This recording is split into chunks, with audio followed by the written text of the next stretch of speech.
see what is the common thread among the subjects that were chosen in the last conference, and what we have done about them. In a way, it's a question of justifying our work during these last 12 months.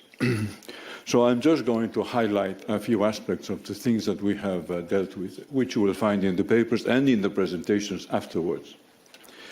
The first topic, you remember, was youth unemployment. I just want to point out one thing about youth unemployment. You know what it is, you know how big the problem is, you know the social consequences, and so on and so forth. One aspect is the short shelf life of youth unemployment. An unemployed youth, after 2 years, is no longer an unemployed youth. He's in long-term unemployment. And the kids who graduate from school or from college after him are already better than he is. So year after year, his chances of being reemployed are worse and worse. When we deal with the second topic, which is technological change, we will see that we should be prepared to face long transitions.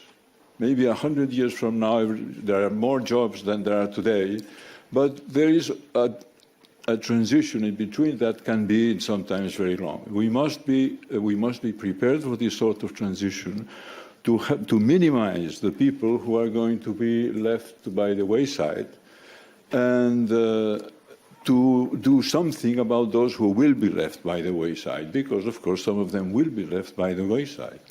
As a result of the financial crisis in Spain, we have now 2 million people who used to work in construction. It's very hard to see what we are going to do with them. You see, this should not be allowed to happen too often. Against that, there are good solutions and bad solutions, and I'll discuss that a little bit at the end. This is the first topic. The second topic is this question of the digital age. You know the standard story. The standard story is how many jobs will disappear.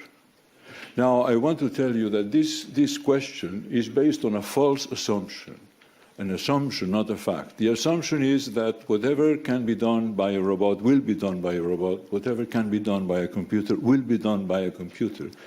This is an assumption, and it is contrary to facts.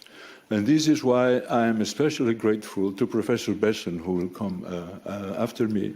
I had read a lot of papers about this new machine age and so on and so forth. And when I read Jim Besson's book, it was a mind-opener. Because you see, instead of using models, which he uses at home, Jim Besson tells stories. Now, most of the time we don't understand models, we do understand stories. So he tells the story as how a technology develops over time. What kind of education, what kind of skills it needs, what happens to employment, and what happens to wages. And he gives us a reference. This is something that we can follow.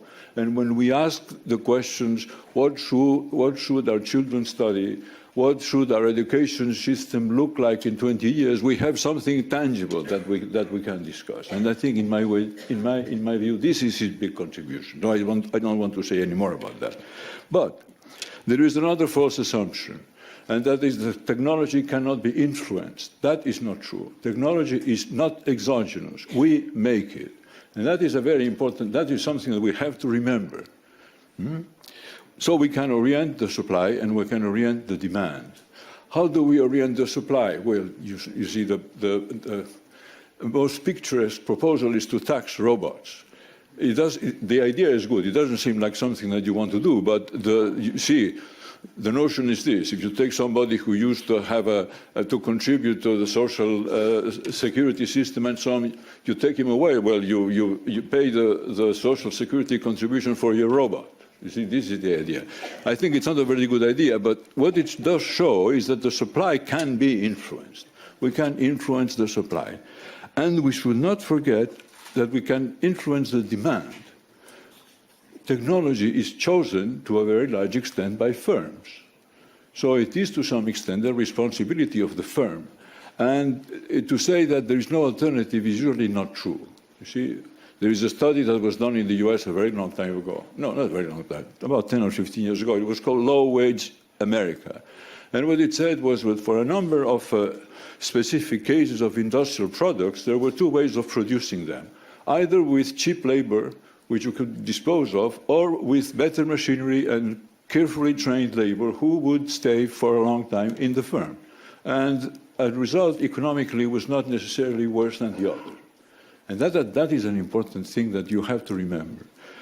2 days ago, I was in Spain in a conference discussing flexibility and employment, because now everybody talks about flexibility. And I was very surprised to hear a very good industrialist in Spain who has a firm which competes all over the world, in which there is a lot of technical change and so on and so forth. And he said, your relation with your employees is not a labor contract. It is not a commercial contract. It's a vital contract. I was very surprised. Of course, any professor of management will tell you that. But to hear somebody responsible for a firm to say that was very surprising. And this is something that we really have to think about. And people who run firms have to think about that. They influence the demand for technology. So much for technology. Financial crime. Of course, we spend quite a lot of time in some of our consultations discussing financial crime and financial regulations. And we found something surprising. You see, a few years ago, there were two kinds of things that you didn't do. Some of them you didn't do because they were forbidden by law. And some of them you didn't do because they were not nice. The things the British have an expression, this a gentleman just wouldn't do. Well, there were things like that. Now, financial regulation is trying to cover the things that are not nice. Not only the things that are forbidden, but the things that are not nice. And that, in our view, certainly in my view, is to a large extent a hopeless task. Regulation is behind the curve, and people who are practitioners in the financial sector will tell you that. Regulation is always behind the curve. And at the same time, it poses increasing burdens on running financial firms. And the danger of that is, of course, what the economists call adverse selection. At the end, you only have one kind of players, the bad players, because for the good players, those who comply with the regulation, it's too expensive to stay in the. It's too expensive to stay in business, and that we have seen examples of that in the financial sector a long time ago. So that suggested something that comes after that. You see, legislation is trying to eliminate the need for virtue, and a society cannot run without virtue. It is impossible. So this is a hopeless task, and what that tells us, of course, a contrario, is that we have to do our best to promote virtue, even inside ourselves, which is, of course, the hardest part, but even and around society, we have to promote virtue. Without virtue, a society cannot work. And of course, Christians have a special privilege in that. We know why we want to promote virtue. Other people promote virtue, they don't know why. That's because it's nice. No, we know why we want to promote virtue, and we receive help on the way. And this, of course, gives us a special responsibility. So you see, one of the things that comes out of these two themes is the need for virtue. The following theme that we took up was prostitution and human trafficking. In the paper, I concentrated on prostitution because it is the largest component of human trafficking, by far. And of course, it is no longer the oldest trade in the world. Now it is a monumental business. It's completely different. And again, we can influence supply and demand. Supply is the thing that the police and the courts and so on and so forth do. But we can influence demand.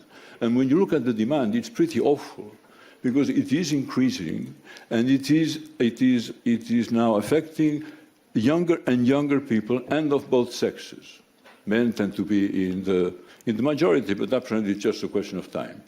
But it is awful. The numbers are awful, and they tell us that, of course, this is just an addiction like other addictions, and like any other addiction, it has to be treated. And that is, of course, everybody's responsibility. Different roles, but it is everybody's responsibility, because it is a very serious business. What can we do against that? Well, as citizens, we can, of course, first of all, refrain. The second thing we can do is to protest. part of the reason why this is an increasing phenomenon is because people are subjected to an increasing avalanche of sexual stimuli in advertising, in movies, in literature, everywhere. And this is something that we can take a stand against. We are going to look like fools for a very long time, but this is, no one said that was going to be easy. But this is certainly something that we can do. At least we can certainly think about that and take a position about that. What are the conclusions that we can draw from all this? Well, they are not very brilliant. They are not very new. But they have a different tone than they could have had a few years ago. The first conclusion is that these are problems that affect us all. Not only that, but they are at our door. They are not at the other end of the world. They are at our door. And they affect us as parents, they affect us as friends, they affect us as individuals, they affect us as business people, as teachers, and so on and so forth. They affect everybody. The second one is that they need more than ordinary commitment. Ordinary commitment is usually things like paying your taxes and stuff like that. It requires much more than that. For instance, if you look, we discussed inclusion. Inclusion requires a heavy commitment to bring people back from the outside of the system to inside the system is something that needs a lot of people, and it needs very often years. If you talk to homeless people who have been homeless for a very long time, you will see that it takes sometimes 2 years to bring them into an albergo, into a shelter. They will not come. You see, it's not just a question of paying your taxes or of giving money. It requires a bigger commitment than that. This brings me to the last thing I wanted to say. There are good solutions and bad solutions. There is one solution that is running around. This is the universal basic income. I stress universal. There's nothing wrong about helping the poor and so on. Universal basic income is something completely different. It's approaching someone who is poor and give him a paycheck and nothing else. Well, that is not going to solve the problem. That is going to solve the problem of the man who gives the paycheck, because then he said, "Look, I've done my duty. There's nothing more I have to do." That problem it solves, not the problem that it is supposed to solve.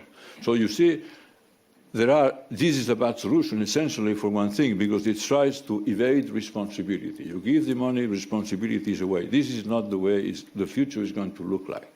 Okay.